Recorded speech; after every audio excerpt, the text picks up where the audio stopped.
ஒரு ஊர்ல ஒரு பணக்கார பெரியவர் இருந்தாரு. ஒரு நாள் அவர் பூசணிக்காய் சாப்பிட ஆசைப்பட்டு பக்கத்து வீட்ல இருந்த பூசணிக்காயை திருடிட்டாரு. அடுத்த நாள் அது ஊருக்கெல்லாம் தெரிஞ்சு எல்லாரும் அவரை பூசணிக்காய் திருடன்னு சொல்ல ஆரம்பிச்சிட்டாங்க. அவரோட வீட்டையும் பூசணிக்காய் திருடன் வீடு அப்படின்னு தான் சொல்லுவாங்க. கொஞ்ச வருஷத்துல அவரும் உடம்பு சரியில்லாம இறந்து போயிட்டாரு. இப்ப அந்த வீட்ல அவரோட பேரன் வாழ்ந்துட்டு இருக்கான். இப்போவும் எல்லாரும் பூசணிக்காய் திருடன் வீடுன்னு தான் சொல்லுவாங்க.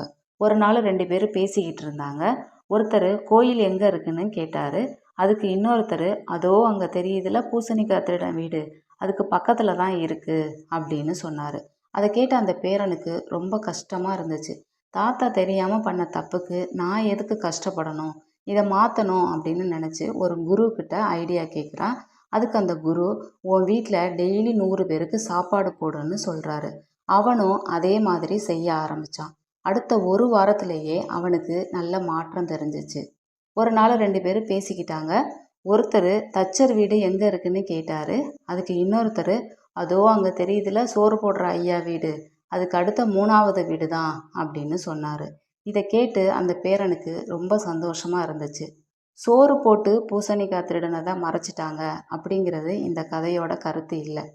நம்ம மற்றவங்களுக்கு நல்லது செய்ய செய்ய நம்ம தெரியாமல் செஞ்ச தப்பும் அதோட மறைஞ்சு போகும் அப்படிங்கிறது தான் இந்த கதையோட கருத்து.